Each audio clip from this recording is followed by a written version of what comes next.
Kesal setiap membeli ikan baru selalu mati. Inilah 4 kesalahan pemula ketika membeli ikan hias baru.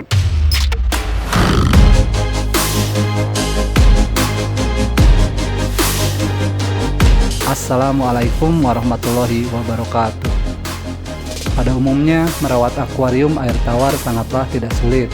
Tentunya bagi siapapun yang dibekali pengetahuan yang cukup.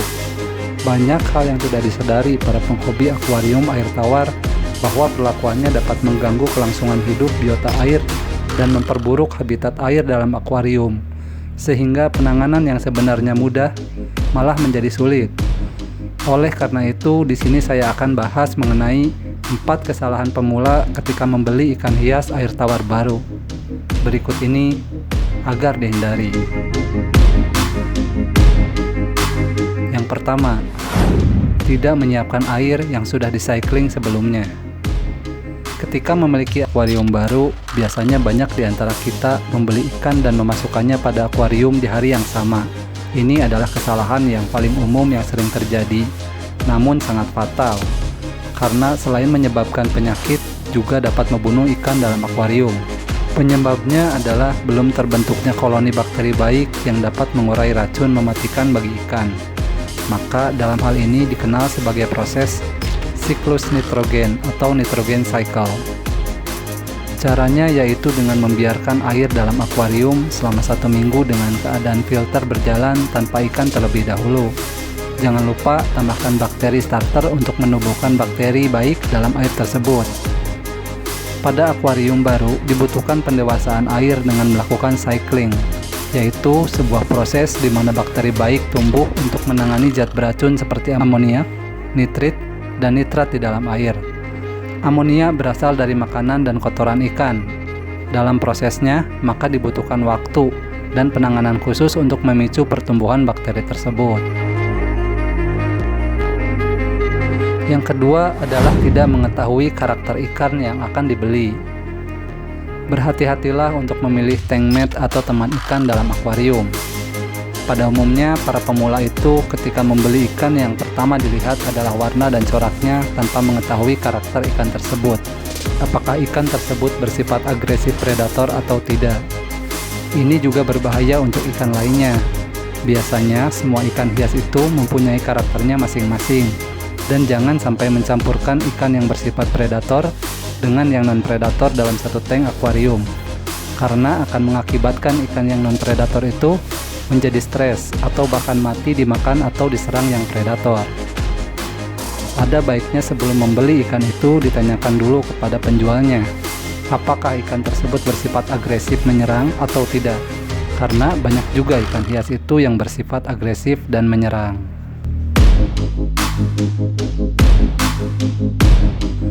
Yang ketiga adalah tidak melakukan karantina. Seperti yang kita ketahui bahwa karantina adalah proses atau tindakan sebagai upaya pencegahan masuk dan tersebarnya bakteri atau penyakit dari habitat lama ke habitat baru. Sama halnya juga dengan ikan, bahwa ikan juga harus melewati proses karantina. Karena dalam akuarium penjualnya itu ada kemungkinan bakteri dalam akuariumnya tidak sama dengan bakteri akuarium yang kita punya. Hal yang ditakutkan bila ini terjadi adalah ikan yang ada dalam akuarium kita tertular penyakit baru meskipun ikan baru itu tidak bergejala. Maka pencegahannya adalah dengan melakukan proses karantina.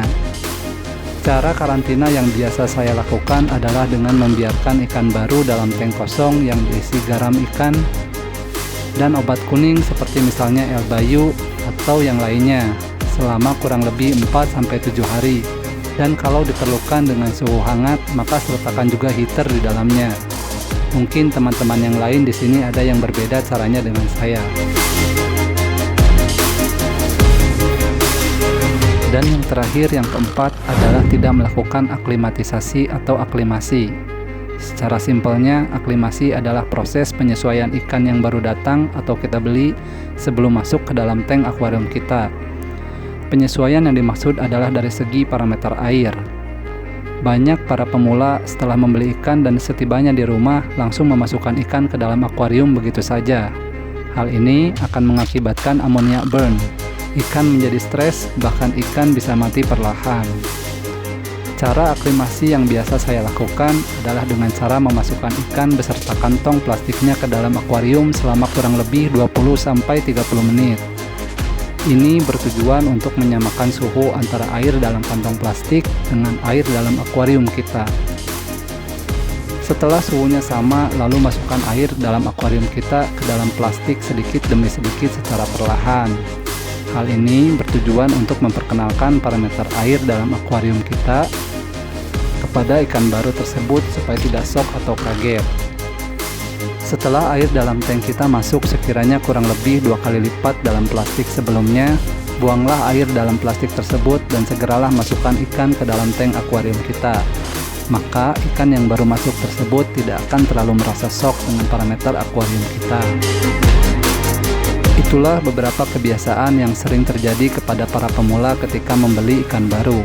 Terlepas dari apapun yang dilakukan, akuarium memiliki sistem ekologi yang dinamis dan tentunya akan memicu zat tertentu pada air akuarium yang perlu ditangani secara tersendiri. Bila ada yang salah atau kurang pada video ini, kalian bisa tambahkan di kolom komentar. Dan bila video ini cukup bermanfaat, silahkan klik subscribe, komen, dan share video ini kepada teman-teman kalian. Di video-video selanjutnya, saya akan bahas banyak mengenai perawatan atau seputar dunia ikan. Sekian video dari saya. Assalamualaikum.